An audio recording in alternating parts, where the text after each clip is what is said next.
Hi dears, എല്ലാവർക്കും സഹകാരി raise പ്ലസിലേക്ക് സ്വാഗതം. നമ്മുടെ ഇന്നത്തെ സെഷൻ എന്ന് പറയുന്നത് നിങ്ങൾ കുറച്ച് പേരെങ്കിലും കേട്ടിട്ടുണ്ടായിരിക്കും.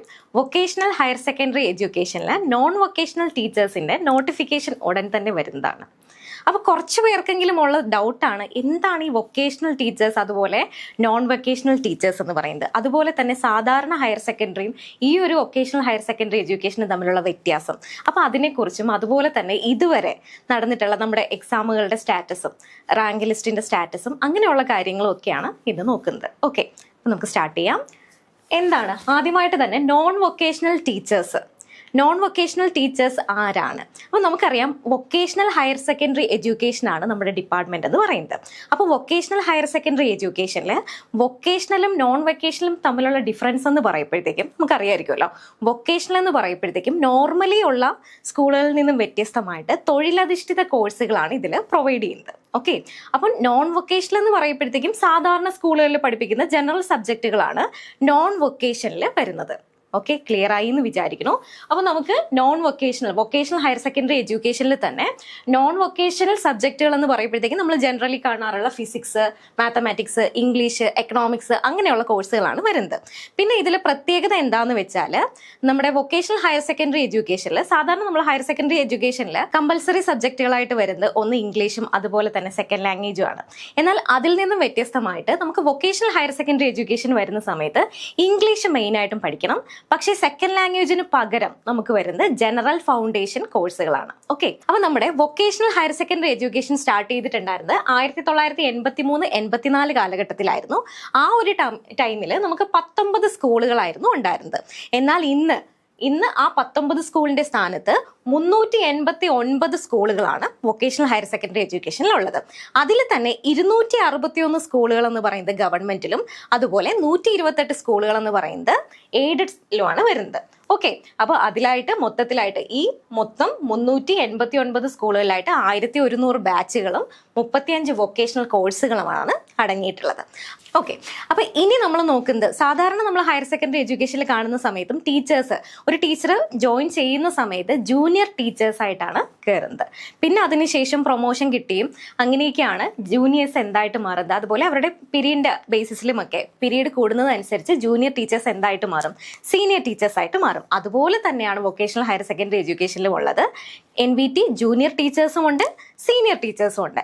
ജൂനിയർ ടീച്ചേഴ്സ് ആദ്യം നമുക്ക് സീനിയർ ടീച്ചേഴ്സിന്റെ നോക്കാം. സീനിയർ ടീച്ചേഴ്സിൽ ഒരു ഫുൾ ടൈം ടീച്ചിങ് പോസ്റ്റാണ് വരുന്നത്. ഇവിടെ 15ഉം അതിൽ കൂടുതൽ മണിക്കൂറും പഠിപ്പിക്കുന്ന ടീച്ചേഴ്സിനെയാണ്, ഒരു ആഴ്ചയിൽ പഠിപ്പിക്കുന്ന ടീച്ചേഴ്സിനെയാണ് എന്തെന്ന് പറയുന്നത്, ഫുൾ ടൈം സീനിയർ ടീച്ചേഴ്സ് എന്ന് പറയുന്നത്. അപ്പം അവരുടെ സാലറി ജൂനിയർ ടീച്ചേഴ്സിനെ കമ്പയർ ചെയ്ത് നോക്കുന്ന സമയത്ത് സീനിയർ ടീച്ചേഴ്സിന് സാലറി കുറച്ചും കൂടി കൂടുതലായിരിക്കും. എന്നാൽ ജൂനിയർ ടീച്ചേഴ്സ് നേരത്തെ പറഞ്ഞ പോലെ ഒരാഴ്ചയിൽ 15ൽ കൂടുതൽ മണിക്കൂർ ഇവർക്ക് ഉണ്ടായിരിക്കത്തില്ല. അപ്പം അതിന്റെ ബേസിസിലും കൂടിയാണ് എന്ത് വരുന്നത്, ഈ ജൂനിയർ സീനിയർ ക്ലാസിഫിക്കേഷൻ വരുന്നത്. ഓക്കെ, പിന്നെ ഒരു പ്രത്യേകത എന്താണെന്ന് വെച്ചാൽ, വൊക്കേഷണൽ ഹയർ സെക്കൻഡറി എഡ്യൂക്കേഷനിലാണെങ്കിലും നമുക്ക് എന്താണ് പെട്ടെന്ന് തന്നെ ജൂനിയർ ടീച്ചേഴ്സ് സീനിയർ ടീച്ചേഴ്സ് ആയിട്ട് മാറാറുണ്ട്. ഓക്കെ, ഇനി നമുക്ക് സാലറി സ്കെയിൽ നോക്കാം. സാധാരണ ഹയർ സെക്കൻഡറി സ്കൂളുകളിൽ കാണാറുള്ള തന്നെ സാലറിയാണ് ഇവിടെയും ഉള്ളത്. സീനിയർ ടീച്ചേഴ്സിന് 55,200 തൊട്ട് 1,50,300 വരെയാണ് സാലറി സ്കെയിൽ വരുന്നത്. എന്നാൽ NVT ജൂനിയർ ടീച്ചേഴ്സിന് 45,600 to 95,600 ചെറിയൊരു വേരിയേഷനാണ് അവിടെ വരുന്നത്. ഈ സാലറിയോടൊപ്പം തന്നെ നമ്മൾ ആ ബേസിക് തുടക്കത്തിലുള്ള ആ ഒരു സാലറിയോടൊപ്പം തന്നെ നമുക്ക് വേറെ കുറച്ച് ആനുകൂല്യങ്ങളുണ്ട്. അറിയായിരിക്കും, DA പോലുള്ള അലവൻസ്, അതുപോലെ തന്നെ HR, ഇതെല്ലാം അങ്ങനെ കുറച്ച് ആനുകൂല്യങ്ങളും കൂടി ഈ സാലറിയോടൊപ്പം തന്നെ കിട്ടാറുണ്ട്. ഓക്കെ, സാധാരണ നേരത്തെ പറഞ്ഞ പോലെ ഹയർ സെക്കൻഡറി ടീച്ചേഴ്സിനുള്ള അതേ സാലറി തന്നെയാണ് ഇവർക്കും വരുന്നത്. പിന്നെ ആർക്കൊക്കെയാണ് വൊക്കേഷണൽ ഹയർ സെക്കൻഡറി എഡ്യൂക്കേഷനിൽ നോൺ വൊക്കേഷണൽ ടീച്ചേഴ്സ് ആയിട്ട് അപ്ലൈ ചെയ്യാൻ കഴിയുന്നത്? ഇതും സാധാരണ ഹയർ സെക്കൻഡറി സ്കൂളുകളെ പോലെ തന്നെ ഒരു PGയിൽ 50% അതിന് മുകളിൽ മാർക്കുള്ള ആൾക്കാർക്ക്, അതുപോലെ തന്നെ നമ്മൾ നോക്കുകയാണെന്നുണ്ടെങ്കിൽ റിസർവേഷൻ കാറ്റഗറിക്ക് 5% ഇളവ് ഉണ്ടായിരിക്കും. അവർക്ക് 50% വേണം എന്നില്ല. അപ്പോൾ ഇവിടെ നോക്കാം, നമുക്ക് PG, നമുക്ക് പോസ്റ്റ് ഗ്രാജുവേഷൻ 50% മാർക്ക്, അതുപോലെ തന്നെ BEഡും കൂടി അതാത് സബ്ജക്റ്റുകളിൽ BEഡ് വേണം. പിന്നെ സെറ്റ്, അപ്പം BEഡ് PG അതോടൊപ്പം തന്നെ എന്ത് വേണം, LBS കണ്ടക്ട് ചെയ്യുന്ന സെറ്റ് എക്സാമിനെ കുറിച്ച് എല്ലാവർക്കും അറിയാവുന്നതാണ്. അപ്പോൾ സെറ്റ് എക്സാമും കൂടെ ക്ലിയർ ചെയ്തിരുന്നാൽ അപ്ലൈ ചെയ്യാം.